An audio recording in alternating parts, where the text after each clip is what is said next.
subax hore raxma iyadoo oo dugsigii waxbarashada ee Sheekh Yuusuf Kaynuun ku socota waxa sheeda ka halacsaday wiil dhalinyar ah la isbaray xiriir wada sheekaysi iyo waqti jacayl la wada qaaday sanadkuna waxa uu ahaa 2013 raxma barnaamijka qiso iyo qiro iyadoo oo waramaysa waxa ay ugu horreyn ku bilowday magacaygu waa Raxma Ismaaciil Maxamed waxaan ku dhashay ku soo barbaaray kuna soo koray magaalada Burco waxbarashadeeda intii badanayd waxaan ku soo qaatay magaaladaas haatan waxaan joogaa magaalada madaxda caasimadda Soomaaliland caasimadda Hargeysa maalin maalmaha kamida waxay ahayd subax salaasa waxay ahayd 13 Maarch 2013 waxaan ku socday goobteeda waxbarashada aan markaasi dhiganayay waxaan ahaa dugsiga hoose dhexe ee Sheekh Yuusuf Kaynuun waxaan isbaranay in magaciisa la yiraahdo Cabdiraxmaan markaa ka bacdi waan isbaranay isna wuxuu ku socday goobtiisa wax ka baranayay ka bacdi waan isbaranay lambarada waan kala qoranay waan soo wada xiriirnay waxay ahayd maalmo farxadeed maalmo jacayl maalmo farxadeed ayaan oo bilaabmay sidiisay u socotay waxaan soo wada qaadanay nolol qurux badan waxaan wada marnay nolol farxadeed toogu fiican Cabdiraxmaan iyo Raxma waxay wadaagaan waqti farxadeed waxay isa siiyeen kalsooni heerka ugu sareysa Cabdiraxmaan Raxma waxa uu noqday garab ka talaabiya caqabadaha nololeed ee la soo dirsa waxa uu noqday marjaca nolosheeda ee marka xaalku adkaado ay u laabato iyaduna kama hawl yaree la taliya nololeed ay u ahayd maalmo murugo ayuu ilowsiiyay garabna uu siiyay wuxuu ahaa Cabdiraxmaan halka kaliyaata ee aan ka helo farxad ma garanayn laantiisa noqon karo manaan garan lahayn saan noqon lahaa laakiin waxa la soo gaaray 2014 waxa igu geeri ku timi qof ka mid ah familkayga oo dadkii ugu qaalisanaya wuxuu ahaa qofkii kaliyaata iga meeray murugada aan agtiisa ku digay dhammaan ila qaybsanayay iwaaninay inaan adduunkan cid ku harayna ii sheegay Raxma iyo Cabdiraxmaan waxay wada socdeen muddo 2 sano ku dhow la iskarba kaalmeeya isku dhaarto oo isdhowrta is ilaashada oo istugsada qalbiyada mid ka ah dareenkana ka siman isku olole oo isku xiisa mid kastaaba kan kale boholyo u qabo la isku dhayo oo la isku daweeyo aragga iyo maqalka wax kastana xiriir laguma sheegay xiriirkoodu waxa uu ahaa kan mudan in tilmaamta laga qaato waxay lahaayeen goob iyaga u gaar ah oo ay ku kulmaan mid kastana kan kale ayuu agtiisa ku nastaa ku farxa wehel ka hela muddo 2 sano ah kadib taariikhdu markay soo gaadhay bishii shanaad ee 2015 Cabdiraxmaan waxa uu yeedhay Raxma waxa uu u sheegay war aanay ku farxin laakiin ay ku khasban tahay aqbalkeeda warwarba iyada la soo dirsay xaalkuna waa ka dheeraa digtoorkii dawada ku hayay waxa sida haataba maalin maalmaha kamida ayuu la soo hadlay wixii ku yiraahday waxaan rabaa inaynu kulano ayaan ku yiraahday waxaan iskugu nimi gooban ku kulmi jirnay ayaan iskugu nimaadnay ka bacdi waan wada sheekaysanay sheeko dheer ka bacdi waxaanu uu ii sheegay inuu galay safar oo yiri xagga Ethiopia tagaya oo muddo dhowr badan bay dacwad uga socotay wuxuu ii sheegay inuu tagay waan ka xumaaday runtii maxaa waan dareemay xanuunka uu leeyahay laba qof oo kala fogaaday oo jecel ka bacdi hadana waa khasab oo danta tiraaday oo waan ogolaaday marka ka bacdi waxay igu yiraaday bari baan baxaya hayban ku yiraaday waxaan rabaa inaan ku sii saaro meesha aad ka baxayso ama safarka aad geliso halka aad ka raacayso gaariga haybi igu yiraaday waxaan subaxdii u soo kicitmay halkii istaankii laga soo raacay gawaadhida waan saaray adigu uu tagay gaarigii uu fuulay uu la dhaqaaqay anuna gurigeyga bas ka laabtay Cabdiraxmaan markay soo macasalaameysay ay ka timi Raxmi oo ay guriga ku soo laabatay u sheeg inuu sheekh marayo u ducaysay oo nabadgal ku tiri muddo adigu malaha waxoogaa adigu dhowr saacadood kadib adigu 1 saac iyo bar meelaha kadib ayuu soo qaraacay wuxuu igu yiraahday wax sii socdaa sheekh ayaan ku yiraahday insha Allah Ilaahay ku nabadgeliyo oo duceeyay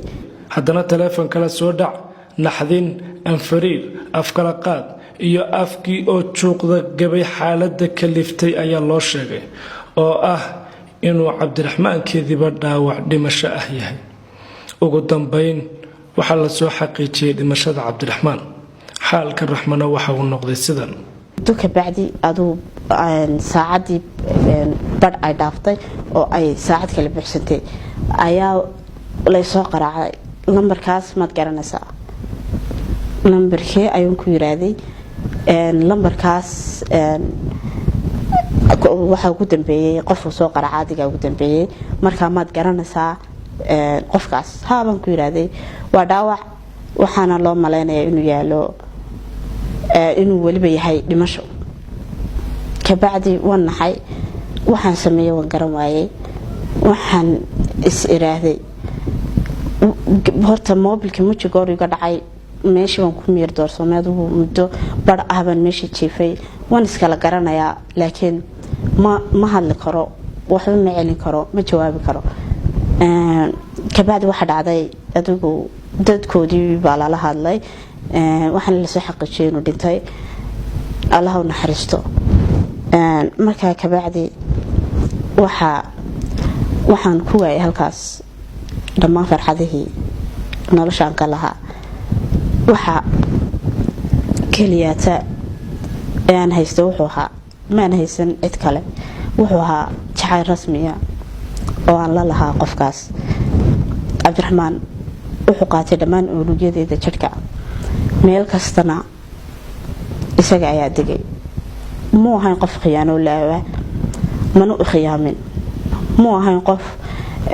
igu sabeeyay khiyaano ama been waxa qof si rasmi ah jecel ana waxana qof si rasmi ah anu jecelahay waxa jecel qofkii ugu horeeyay jeclaado noloshayda intii ka harsanayd ana isna sidoo kale sidoo uu sheegay ka bacdi waxa dhacday waxaan murugooday in badan waxay la soo darsay kalnimo waxay la soo darsay jacaylkii leela waday oo aan cid alaali cid la wadaan jirin ma aha qof cileeyay oo qof kale iga raacay waxa ka fiicnaan lahayd malaha inuu qof kale iga raaci lahaa oo aan marba qof aan dushaaban ka arki lahaayo halkaas aan ku indha dugsan lahaa laakiin wuxuu tagay meel aan ka soo noqosho lahayn wuxuu tagay meel aan cidna ka soo noqonin cid tagta mooyaan waa gurigiisa dhabtahay aakhira waxay la soo gudboonaatay nolol adag waxaan dareemay kelinimo bishii shanaad oo gabaabsi ah 2015 ayuu Cabdiraxmaan shil baabuur ku geeriyooday isagoo u socday wadanka Itoobiya waxa ka soo wareegtay muddo ku siman 4 sano haddana wali Raxme waxa ay haysaa oo kali ku ah jacaylkii ay u qaaday Cabdiraxmaan wuxuu dhintay 26 bishii shanaad 2015 maalin Arbacaa bay ahayd waxay noqonaysaa 4 sano iyo bad muddadu oo mootana ama adduunkan aanu ila joogin 4 sano iyo badkaas waxaan dareemay murugo aad u badan waxaan dareemay wax aan qiyaasi karin minka hadalku ma qiyaasi karo ma oran karo waxaan dareemay laakiin waxaan dareemay xanuun aad u badan waqtiyada qaar waxay ku fakartay inay istisho haddana teedii may noqon wali may ilaawin oo indhaheeda ilma ka socda waa xaalka jacaylka dhabta ah wuu ka godgalay kii ay adduunkaba ka eeganaysay samirka iyo waa qadar alle ayay ku nooshahay way ka soo hayaantay magaaladii ay u dhalatay oo magaalo kale ayay u soo guurtay xasuusta jacaylkii Cabdiraxmaan darteed حتى waxaa isku dayay inaan istilo oo maalin maalmaha ka midaytaan waa adkeysan waayay murugada ay haysata ama aan dareemayo ayaa waxaan tagay dukaan maxaa ka soo iibsaday gaas iyo qaraf marka saas yar isku qabo ay hadana Allah casiiska ahi oo maskaxdaydii aan siraaday aw dub soo noqotay alxamdulillah miirkayga taam waan eegay waxaan horta saddex su'aalood bay badbaadiyay iyo dhowr su'aalood nafteeda weydiiyay yaa ku abuuray allah yaa kaliya ku dilay allah yaa cabdiraxmaan dilay allah bas allah baan u noqday wastaghfirullaahistay qarafkii iyo gaasina musqashan ku riday ama waan iska tuuray kabacdi adigu nolol adag waxaan adkaysan waayeen ku noolaado magaaladii aan ku dhashay ku barbaaray intaas sanana aan ku soo qaatay waxaan sanad kabacdi waan iskaga imaaday magaaladeedii waxaan imaaday magaalada Hargeysa waxaan ku noolay magaalada Hargeysa ma helin qof wali u dhigma Cabdiraxmaan ama aan oran karo halkiisii ayuu taagan yahay alxamdulillah muxuu noloshaydu waan noolahay وانا فرحسناhay laakiin niyadeyda maalinta ay jabtay wali way jaban tahay waanay burbursan tahay walina waan in badan waxaan isku dayay inaan iska is-iloosiyo laakiin qofka jacayl ma ilaabisid waxaad ilaabisaa qof aanad dan ka lahayn waxaan dilaabisaa qof aanad rajo iyo himilo ka lahayn laakiin qof aad si dhab ah u jeceshahay ma ilaabisid waxaan isku dayay badan laaba laakiin ma ilaabi karo waan iminka alxamdulillah niyaddu fiican tahay caafimaadkayguna waa taam waxaan ugu ducaynayaa